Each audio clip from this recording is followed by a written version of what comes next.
Middle Path Radio, your number one online Islamic talk station.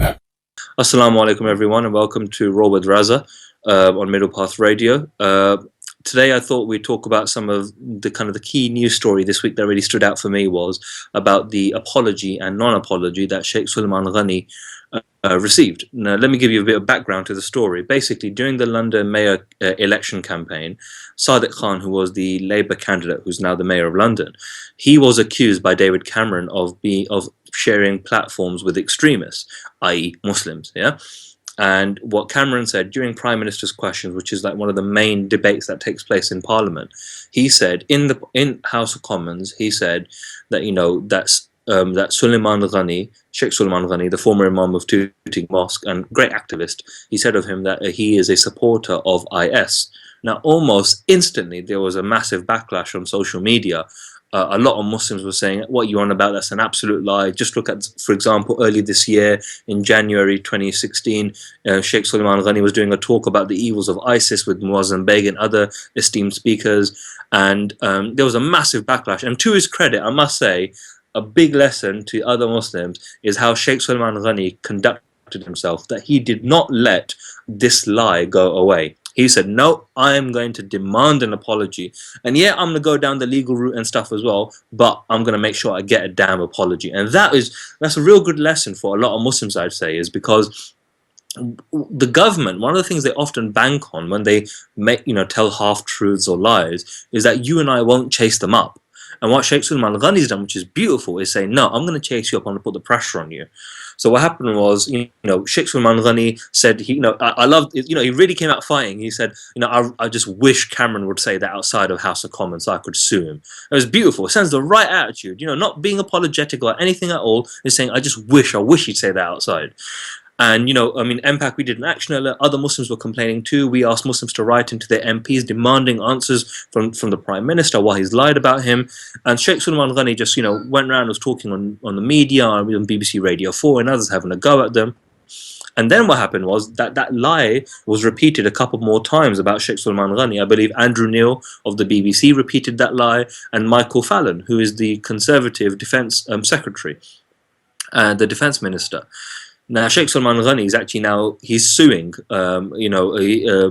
Michael Fallon for that lie. And Michael Fallon was so scared, he actually said, I apologise for what I said, because he knew he'd been found out, because he said that comment outside of Parliament.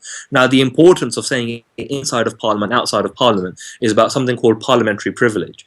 So the free speech of MPs is protected inside Parliament. So whatever they say, they can't get prosecuted for it. So even though David Cameron has blatantly lied about Shaykh Suliman Ghani, because he lied about him in Parliament, you can't do him over. You can't get sued for that. And that's why Shaykh Suliman Ghani was saying, I just wish you'd make that comment outside. Now what happened is that David Cameron did a lot of pressure on him, and someone actually submitted a written question to him, to an MP. And what happened is I believe it was on Wednesday, Shaykh Suliman Ghani gets an apology from Michael Fallon, the Defence Secretary, yeah? And then on Wednesday night, I think it was around 9ish or 10ish, David Cameron says, I would like to apologise for any misunderstanding. Now, it's important to understand the wording of everything, yeah? And David Cameron didn't apologize for lying. He didn't apologize for telling, misrepresenting Shaykh Suliman Ghani. What he said was, and this is how dirty the whole thing is, he said, oh no, I was talking about him being a supporter of an IS. IS meaning Islamic State. And he does support the idea of an Islamic State. And that's what I meant. I didn't mean the group ISIS. I apologize for any misunderstanding. Now look how flipping weasel-worded that is. What he's saying is two things. One is, he supports the concept of an Islamic State, and that's why I called him an extremist. That doesn't make him an extremist at all. He has a right to believe in that, just as other Muslims do as well. Nothing makes it extreme, and it's quite dirty that, if a Jewish person believes in the concept of a state of Israel, a state for all Jews, no one would deny them that right. They'd say, yeah, they have the right to do so. Anyone that disagrees is anti-Semitic. But if a Muslim says, I believe in the right of Muslims having their own state, then that's a sign of extremism, apparently. See how pathetic, see how the language is used. And it's important to pull apart the language and the propaganda with it. So that's the first thing. But secondly, David Cameron, he's not saying, I'm sorry for lying. What he's saying is, I'm sorry if you misunderstood my words. So basically, if you don't know what I said and you got angry, then I'm sorry if you're angry about not understanding me. That's not an apology at all. That's a non-apology. If anything, what he's doing, he's shifting the blame. And the reason is this, because there's been so much pressure on David Cameron. People had started petitions on different websites demanding answers from him, etc. And for me, what I've really learned from this is the power of lobbying and campaigning. The more pressure that there has been on David Cameron, the more he can't let the story go. In other, like, for example, if you look at the Trojan horse case that we had in Birmingham with the schools, and in other cases too, what's happened is that as a Muslim community, we've not kept up the pressure. And because we've not kept up the pressure, it means that David Cameron and his Conservative government are able to get away with lying about issues because they know, man, they'll move on one day, they'll forget about it. But Shaykh Suliman Ghani, mashallah, he's led from the front line, and he said, no, I'm not going to move on from this. I'm not going to forget this. I'm not going to let it lie. I demand an apology. And that pressure has meant that story never goes away. It never stopped bugging Cameron, and that's why he issued the non-apology. But I mean, MPAC instantly, as soon as we heard the non-apology, we read it, because people were saying, oh, look, he said sorry. I thought, no, he's sorry if you misunderstood him. He's not sorry for lying. So we put out a press release and stuff saying that we reject his apology and his non-apology and are demanding a proper apology to Shaykh Suliman Ghani, and some fairly strong words. If you go on the MPAC UK website, you'll see the press release. We didn't mince our words, we said it as it was.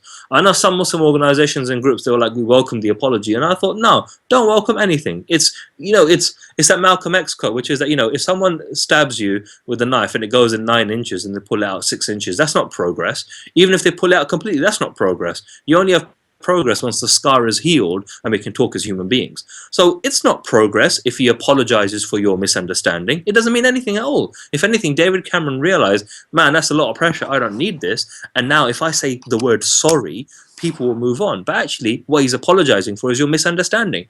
Now, if some people can't read and they've fallen for that, then guess what? The pressure on David Cameron stops. But we should never let this kind of stuff go away. I mean, look at the way they treat Jeremy Corbyn. He once said that Hamas were sitting with Hamas and Hezbollah, who are our friends. Now, he was talking about a meeting in Parliament. He's trying to basically get them together and have a conversation about stuff, about Palestine. They've never let him live that down, even though he's explained himself. David Cameron's openly lied. We should never let him live it down. And for me, this is a mindset, it's an attitude that we need to have that says, if you're going to lie, if you're going to misrepresent a Muslim, then guess what? There will be consequences. You will be held to account and you will be known by this lie. Man, I know, I do media stuff as a Muslim spokesman. Man, if I make just one mistake, if I say something wrong or comes out wrong, whatever,